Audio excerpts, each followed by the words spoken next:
This is Rise. Let's lock in with the goal of changing one life at a time. Yours. Together, let us rise up, inspire, strengthen, and elevate our minds.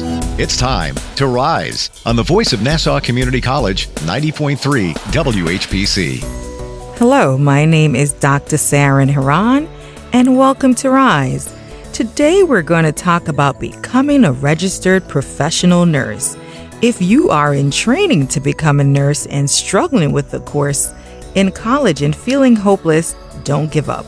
My guest today is Dr. Jeanine Cook Gerard, who is a professor at Nassau Community College in nursing, obtained her PhD from Malloy College, her GMP from Stony Brook University, MSN, BSN from Stony Brook, and who also attended Nassau College as a nursing student. She has taught nursing for 3 decades at NCC, which she really enjoys. She is also the host of her own radio program podcast, My Family Health, for a decade, where she educates about different health issues. Also the founder of Township Committee on New Life, Inc. She is here to talk about being a nursing professor, share her expertise, advice, and critical tips for nursing students and how they can rise and be successful. Dr. Jeanine Cook Gerard, welcome to Rise here on the voice of Nassau Community College, 90.3 WHPC. Thank you so much for having me. Now, Jeanine, you are a Nassau Community College graduate from the nursing program and also a professor at Nassau. How did you end up teaching at the college? Well, it was sort of interesting thing that happened in my life. I call it fate. I was shopping in a local store and happened to run into a former faculty member. Her name was Rose Furcron. And as I was shopping, our eyes met. She remembered me as one of her students. We greeted each other and she just casually said to me, we're looking for a faculty in the nursing department. Would you like to apply? I said, oh, I would absolutely love to. And that's the way it all began. She was able to open that door for me, recommend me to become a member of the faculty at Nassau Community College.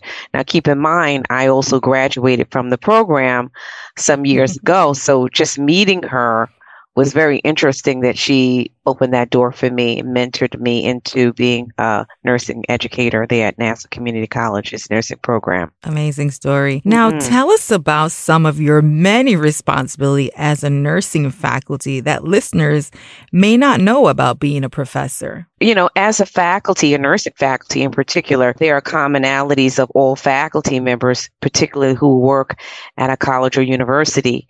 And one of our roles as faculty members first to serve as a role model. And I think that we have to embrace the National League for Nursing talks about core values and serving as a role model for the profession. And I think that's so important that you not only teach, but that you are also an example and a role model for those students who are there who you are serving, and also to implement teaching strategies for our diverse learners to meet their needs, to really achieve outcomes. And these are learning outcomes for students who come to gain knowledge about the nursing discipline and curriculum.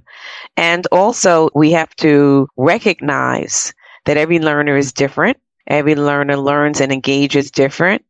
And we really have to push them to be self-reflective, to look at themselves and identify what their needs are, and also to embrace the differences in the classroom so that that teaching learning process can really go on and just continue throughout from the first semester all the way to graduation. So at the end, it is a faculty's desire that that nursing student leaves with a certain level of critical thinking and reflective thinking, that they can serve a population of patients wherever they are, whether they're in the community, in the hospital setting, in the home setting, wherever setting that is. Nursing is one of those disciplines that it is so multifaceted in that There's nurses in pretty much every field you'll find nursing. And with the shortage that's coming down the pike as years unfold, we're going to see more and more of a need for not just college professors, but for students as well. Agreed. So that's some of what we as nursing educators, we do. We try to prepare students for practice. Now, you hold a GNP and a PhD.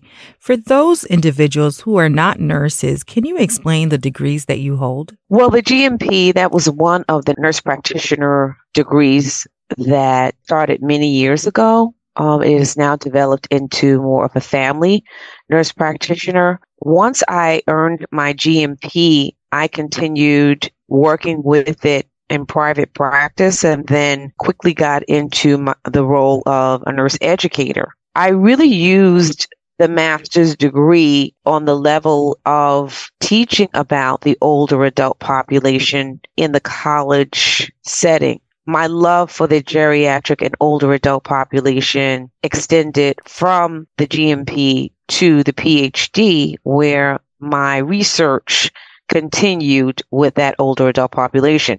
And let me just say from the beginning, when I began as a nursing assistant, the nursing assistant role that I worked in as a teenager in high school, it was with the older adult population. So I've always had a love for that population. But my PhD primarily is research based as a nurse educator. It really serves to really question and conduct scientific research, to analyze specific scientific data so that we can publish, we can write funding, we can validate what we do in our practice. We are very instrumental in medical professional journals and really supporting the rationale for how we practice through research. So we're scientists, PhDs, and we also function also in another way. We can also be nurse educators, as I am, serving as faculty at a university or college. So the typical duties would be those that I just spoke about, but we really are doing my PhDs in nursing are really doing a lot of scholarly work, are associated with other professions. We engaged in a lot of different nursing organizations, and we engage in a lot of grant writing proposals and nursing conferences to talk about our work and research. So that's the PhD. Now, as you advance yourself in the nursing profession, I'm sure many people are saying, oh, that's too hard, or I don't think I could do that. But share with us what was most challenging and how you overcame those challenges. It was very challenging going through nursing school for me because I was the only one in my family who decided that I wanted to become a nurse. I do have a brother who is a doctor, but I'm the only one who wanted to be a nurse. And I think I shocked my parents that I wanted to be a nurse, but I met a lot of challenges.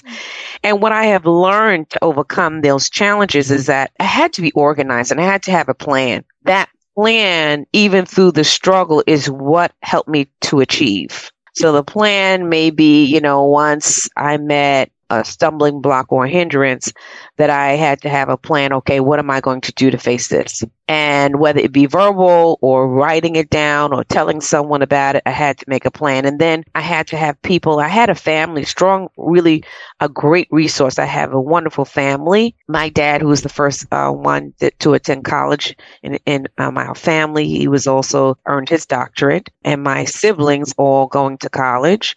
So I wasn't alone in my journey. And so at my low points, I knew that I always had someone to help get me through, pray me through, and speak to about my feelings and express my concerns. So really having that support group is always important. Even if it's not your family, it can be in the community. You have to ask for help, and you can't be ashamed for asking for help, and you can't be ashamed for asking a mentor, a friend, or someone who has succeeded or that is there to ask and say, listen, I'm not doing so well. Can you help me? That is so important. And then you have to be able to express yourself, your feelings, and feel those feelings. If you meditate, if you pray, whatever you do, you have to be able to, got to get those energy out and to kind of turn those negative feelings and channel them. And then to, accept the support when somebody says, I can help you, accept it. so that you can move on. And then, as you know, with nurses, we have to always remember to give back. You gotta pay it forward. If somebody helped you, you gotta help somebody else. And I think that's what I have learned to do as a professor, because I always also was a student. You have to pay it forward and help others. Agreed. Positive mindset, is always important. You got to train your mind, because your mind can be either a detriment or a positive place. You got to make your mind think thoughts that you are going to survive it and kind of try to triumph over the negative thoughts. And don't give up. That would be the last thing. You cannot give up. And that was one of the things that I learned, that I would not be defeated even through the stumbling blocks. That I can't be defeated. I have to do this again. I have to persevere. So I would say that those are the things that I would recommend. Wonderful advice. You are listening to Rise on the Voice of Nassau Community College, 90.3 WHPC. My name is Dr. Saran Heron, and today we're talking with Dr. Jeanine Cook Gerard, who's a professor at Nassau Community College in nursing, obtained her PhD from Malloy College, her GMP from Stony Brook, MSN, and her BSN from Stony Brook, and who also attended Nassau Community College as a college nursing student. She has taught nursing for 3 decades at NCC, which she really enjoys. And she is also the host of her own radio program podcast, My Family Health, for a decade, where she educates about different health issues. And she is also the founder of Township Committee on New Life, Inc. Now, Jeanine, we've been talking for a while, and believe me, registered nursing professional is no easy work, which you mentioned. Now, why did you decide? I know you mentioned you had a love for the elderly, but why did you choose such a career? Well, nursing, it kind of happened for me. I did not know anything about nursing. As I said, no one in my family was a nurse. And, it was one of those things that I applied, and it just so happened that I was able to get in, and it grew on me because I always have been a person to give. And I have always been a person that likes to see someone else go from a state of not being so well to wellness. And it fits my personal, I would say, philosophy of life. And I think that's why it's stuck. And that's why I have been here so many years. And then once I got into the profession, I realized that it was a good fit, and that it would give my life purpose and meaning, and that it would allow me to minister in ways that I could never dream of. So it was a little bit by chance, but then I do believe that things happen in life. Right. Not by chance, but there's some workings there that caused us to be where we are, because that's just the way it's supposed to be. So yeah, it's not easy work, but it is rewarding. I have to agree with you. Now, what are some qualities that you believe one should possess to be what we call a good nurse? When I think of a good nurse, I think of nursing a little different than the medical model. I think of nursing as a profession, a person who cares. And, the question always comes, can you teach a person to care? And I find that some of it is sort of endemic. It's sort of inside of you to be a caring person. But as a nurse, you have to be able to really care fundamentally about people and consider them as a whole person, and really being committed to demonstrating some level of commitment and have an interest in the humanity of people. So I would say caring is very important. Integrity, you got to have integrity. You have to be able to do what's right even when no one is looking. That's right. And that kind of transcends nursing, because we are really held to a high standard because we're at the bedside or we're with the patient 24/7. So we have to have a high level of dignity, moral wholeness, and we have to really respect people as people, and we have to be ethical in all our decision making. So integrity and excellence. Excellence would be one that I think is very important for nursing, because we have to create that kind of culture and commitment to transform a life, transform the profession, transform the status quo of mediocrity into something that is excellent. And we do on so many levels. And so I think that excellence is something that we need to have as a quality. And I think it's something that we need to do So I think it's a descriptive word, is also a verb in what we should do. Excellence. Now, for those students who are experiencing difficulty in passing a nursing course, who are listening, what advice could you offer those college students as a professor who teaches nursing? I feel that, if you're having a difficult time, that you're not alone. You have to first understand that a lot of nursing students who are struggling through, I find that they isolate and they become they go into their own. They sort of like go into a shell and realize they think that they're the only ones that are experiencing difficulty, when in fact that's not true. That you have to understand that whenever there is a challenge, and nursing is challenging, it is very rigorous. Most programs are very rigorous.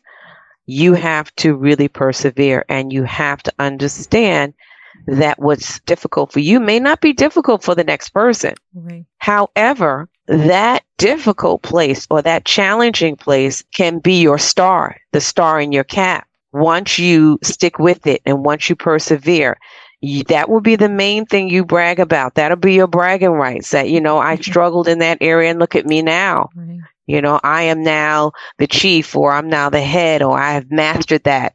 I've gotten over that. Now I can get through, but you have to understand and hit that wall sometime in order to understand that you can get over the wall, or you can go beyond that barrier. So perseverance is so important. Now, Dr. Jeanine, what is most rewarding for you as a professor in nursing? The most rewarding thing, and it kind of happened to me today, is to actually see nursing students that I've had in practice. I had the wonderful opportunity today when I went into the hospital with students today to work side by side with students that was in my class. And these are nursing students who are the heads of units and who are working at the bedside. And now we are colleagues. What a rewarding gift that is to see that individual started fundamentals of nursing and have gone through past the NCLEX, which is our licensure exam, and now is in practice giving back to the community, to the profession. That is, I think that is the most rewarding for me. It has to be very rewarding for you. Mm. Now, how do you connect with your students who may come to you because they're not doing well? What are some advice? I know you mentioned earlier, things that they themselves have to seek out help, but what is some advice that you've given students who seek you out for that advice, that they're not doing well in nursing school? And, how do they rise above that? Well, I'm transparent. I do understand that, students come with various challenges. And I know, like, for me, when I was a student, I had quite a few challenges. And one being that my father just had a stroke, and my mom was expecting my youngest brother, and everyone else was in college. So it was just me and home. And so I paid for my own education, and I worked while I went to school. And I was newly a high school graduate. So I had a lot of different challenges. Understand from the professor's perspective, I understand people's challenges and are able to let them know that you can still do it amid challenges and amid responsibilities, because we all have roles in life. You may be an auntie, an uncle, a mother, a father, or all of it.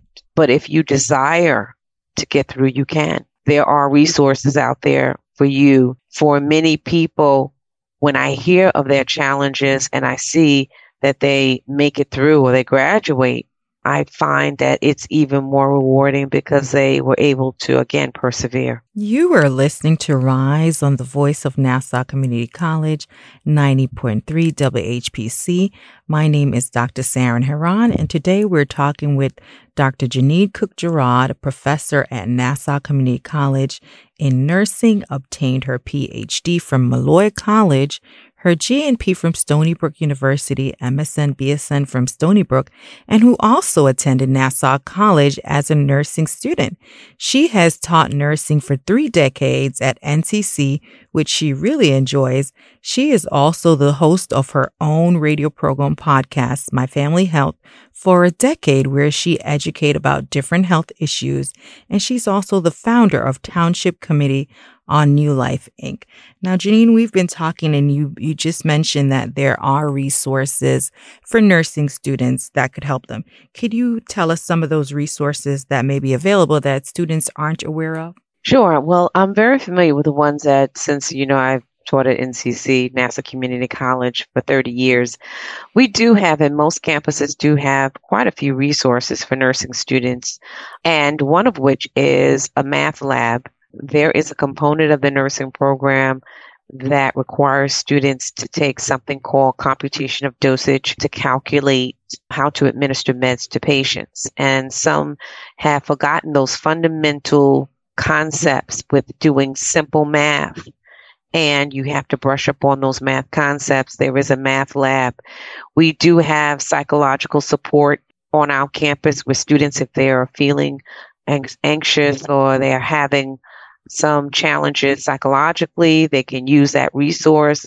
We do have also C-STEP program where students can get tutoring and from professionals. They can be tutored. A lot of tutorials and Zoom sessions are given by C-STEP, even stipends for students that are in need. We have programs for students where English is not their dominant language, where they can be immersed into the culture of the college.